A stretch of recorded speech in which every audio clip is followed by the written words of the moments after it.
Hi friends, welcome back to Mek'skitchen. இந்த வீடியோவில் snack recipe egg finger வந்து எப்படி செய்கிறதுன்னு பார்க்க போகிறோம். இது ரொம்ப டேஸ்டியான கிறிஸ்பியான ஒரு ஸ்நாக் ரெசிபி. இதுக்கு நான் 4 முட்டை வந்து உடைச்சி வச்சுருக்கேன். இப்போது இதுக்கு தேவையான உப்பு கொஞ்சம், ஒரு சின்ன ஸ்பூன் அளவு வந்து பெப்பர் பவுடர் வந்து சேர்த்து நல்லா பீட் பண்ணிக்கலாம். நல்லா பீட் பண்ணியாச்சு. இப்போ ஒரு பாத்திரத்தில் கொஞ்சமாக தண்ணி ஊற்றி ஒரு ஸ்டாண்ட் வச்சுருக்கேன். அது மேலே இப்போ நம்ம முட்டை அடித்து வச்சுருக்கோம்ல, அதையும் க்ளோஸ் பண்ணி நான் அதில் வைக்கிறேன். இப்போ இதையும் கவர் போட்டு நம்ம மூடி வச்சிடணும். 15 நிமிஷம் கழித்து நல்லாவே அது வந்து குக் ஆகிருக்கு. இப்போ நான் அதை ஒரு பிளேட்டில் ட்ரான்ஸ்ஃபர் பண்ணியிருக்கேன். நீங்கள் வந்து அந்த முட்டை வந்து அடிக்கும்போது, அது வேக வைக்கும்போது கொஞ்சமாக ஆயிலும் சேர்த்துக்கோங்க. அப்போ வந்து ஈஸியாக வந்து எடுக்க வரும் உங்களுக்கு பிளேட்டில். இப்போ இந்த மாதிரி ஃபிங்கர் ஷேப்பில் கட் பண்ணிக்கலாம். இன்னொரு கப்பில் ஒரு முட்டையும் கொஞ்சம் உப்பும் சேர்த்து அதையும் நம்ம நல்லா வந்து அடித்து வச்சுக்கலாம். இப்போ நான் ஒரு பிளேட்டில் 1 tablespoon cornflour, 1 tablespoon maida, கொஞ்சம் உப்பு, 1 டீஸ்பூன் சில்லி ஃப்ளேக்ஸ். பெரிய ஸ்பூன்ன்றது டேபிள் ஸ்பூன், சின்ன ஸ்பூன்ன்றது டீஸ்பூன். ஸோ இதை எடுத்து வச்சுருக்கேன். நல்லா மிக்ஸ் பண்ணிக்கலாம்.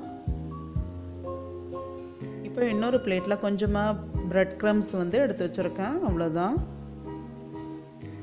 இப்போ ஃபஸ்ட்டு முட்டையை வந்து இந்த மாவெல்லாம் கலந்து வச்சுருக்கோம் இல்லையா, அதில் வந்து மிக்ஸ் பண்ணிக்கலாம். இந்த மாதிரி நல்லா எல்லா பக்கம் மிக்ஸ் ஆனோடனே முட்டையில் போடலாம். இப்போ அதில் நல்லா டிப் பண்ணி எடுத்துகிட்டு ப்ரெட் க்ரம்ஸில் வந்து போட்டு நல்லா கோட் பண்ணணும். இந்த மாதிரி நல்லா கோட் பண்ணி எடுத்துட்டா அவ்வளோதான்.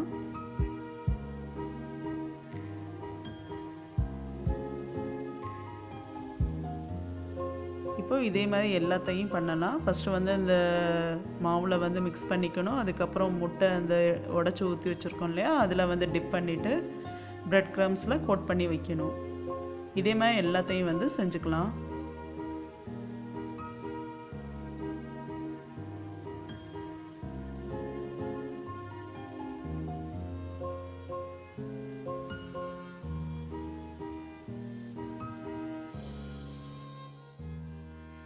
டீப் ஃப்ரை பண்ணுறதுக்கு ஆயில் வந்து பேனில் ஊற்றி வச்சுருந்தேன். அது நல்லாவே சூடாயிருக்கு. இப்போ வந்து நம்ம அந்த எக் ஃபிங்கர் மிக்ஸ் பண்ணி வச்சுருக்கோம் இல்லையா, அதை இதில் வந்து போட்டு ஃப்ரை பண்ணி எடுக்க வேண்டியதுதான். இது பண்ணும்போது மீடியம் ஹீட்டில் தான் இருக்கணும் ஃப்ளேம் வந்து. இப்போ நல்லா வந்து ஃப்ரை பண்ணிக்க வேண்டியதான்.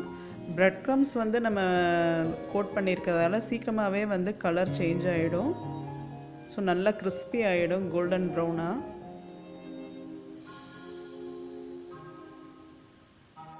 இப்போ வந்து எல்லா பக்கமும் நல்லா கோல்டன் கலர் ஆகிடுச்சு. ஸோ இப்போ நம்ம இதை வந்து எடுத்துடலாம். இதே மாதிரி எல்லாத்தையும் நம்ம வந்து ஃப்ரை பண்ணி எடுக்க வேண்டியதுதான். நம்மளுடைய எக் ஃபிங்கர் வந்து ரெடி ஆகிடுச்சு.